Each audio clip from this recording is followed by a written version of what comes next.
Assalamualaikum warahmatullahi wabarakatuh. Kembali lagi kita masuk ke dalam pembelajaran kelas 3 tema 5 subtema 1, pembelajaran keempat. Hai, bagaimana kabarmu hari ini? Semoga sehat selalu ya dan tetap semangat menjalankan aktivitasnya meskipun hanya dari rumah saja. Oke anak-anak, lanjut kita masuk ke pembelajaran keempat, masih mengenai tentang cuaca.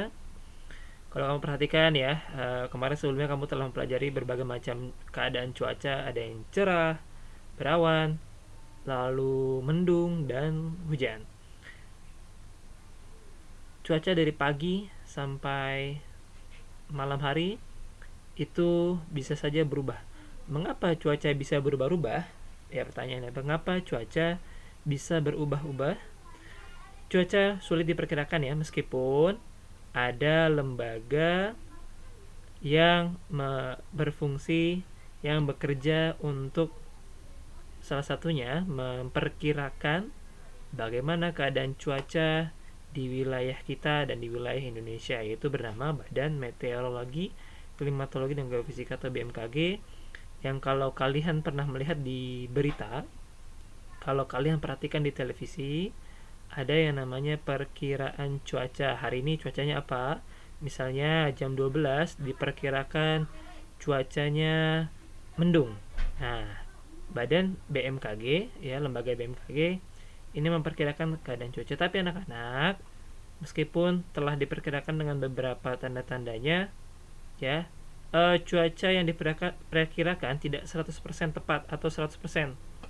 Kenapa? Karena memang anak-anak seringkali cuaca berubah dengan sangat cepat. Misalnya panas dan sampai siang itu, misalnya pagi hari sampai siang itu panas, lalu seketika itu saat sore hari hujan. Lalu pertanyaannya, mengapa sebab cuaca bisa berubah-ubah? Berikut penjelasannya. Pertama, ada pemanasan global. Ya, pemanasan global di mana suhu bumi mengalami penurunan ya, mengalami beberapa perbedaan ya suhu bumi. Salah satu diantaranya adalah mencairnya gunung es ya, sehingga berpengaruh kepada cuaca di permukaan bumi. Jadi anak-anak, gunung es ya, kalau gunung es yang kemarin kita telah pelajari itu di kutub utara, kutub selatan ya, gunung es ketika itu mencair karena perubahan suhu bumi. Jadi suhu buminya, eh, keadaan cuaca di kutub utara misalnya anak-anak harusnya dingin, suhu udaranya menaik atau semakin panas. Jadi gunung esnya mencair. Nah, itu menyebabkan akan terjadinya perubahan cuaca ya di permukaan bumi. Karena gunung esnya mencair, lalu dia uh, gunung esnya akan mencair perlahan-lahan, nanti akan menjadi air, akan meningkatkan permukaan air laut yang biasanya menyebabkan terjadinya badai kalau di tengah laut. Nah, anak-anak juga salah satu yang lainnya juga ada kenapa cuaca berubah-ubah, yaitu disebabkan oleh kondisi permukaan laut.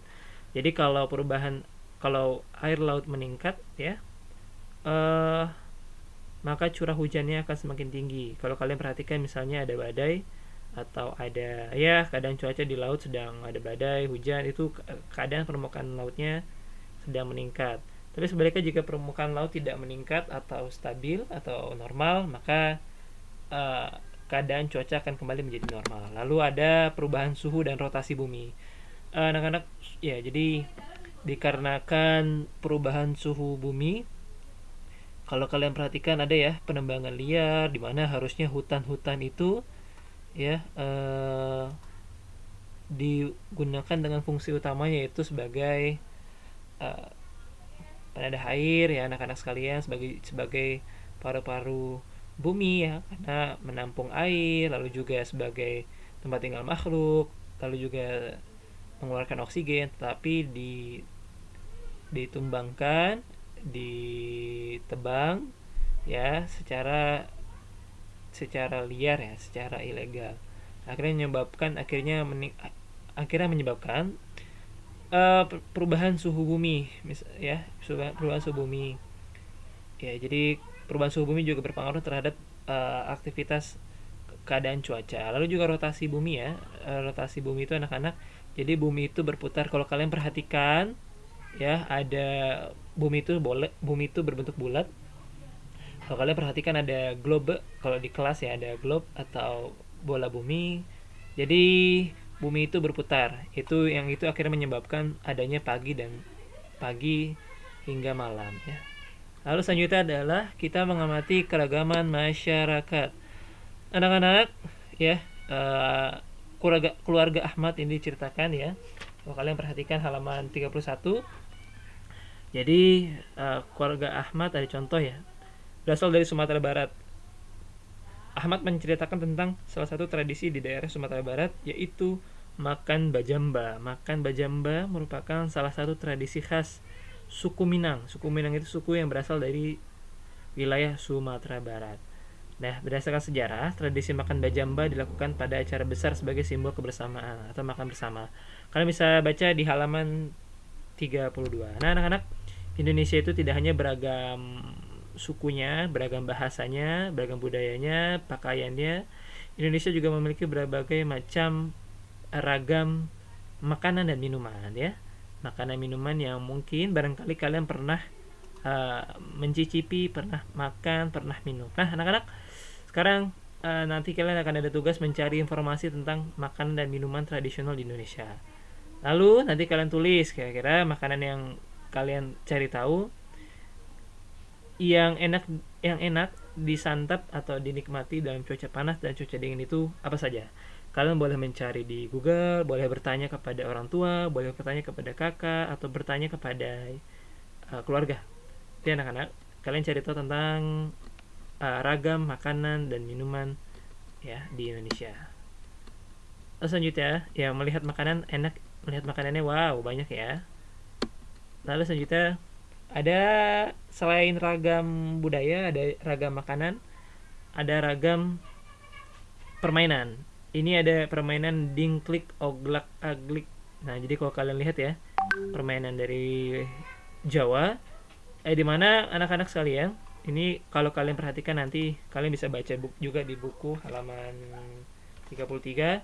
Cara bermainnya itu adalah pemain berdiri melingkar dengan posisi membelakangi ya. Ini seperti digambar di atas, lalu kakinya dikaitkan dan lalu berputar dan menyanyikan lagu. Pak, ini ada lagunya ya, ada liriknya, syairnya. Pasang dingklik oglak aglik ya. Karena kondisinya kita di rumah saja, ya mudah-mudahan nanti suatu saat kita bisa memainkan permainan ini. Oke, itu saja anak-anak. Mudah-mudahan kalian dalam keadaan sehat selalu, tetap semangat. Penjelasan singkat dari Pak Fajri. Kurang lebihnya mohon maaf. Wassalamualaikum warahmatullahi wabarakatuh.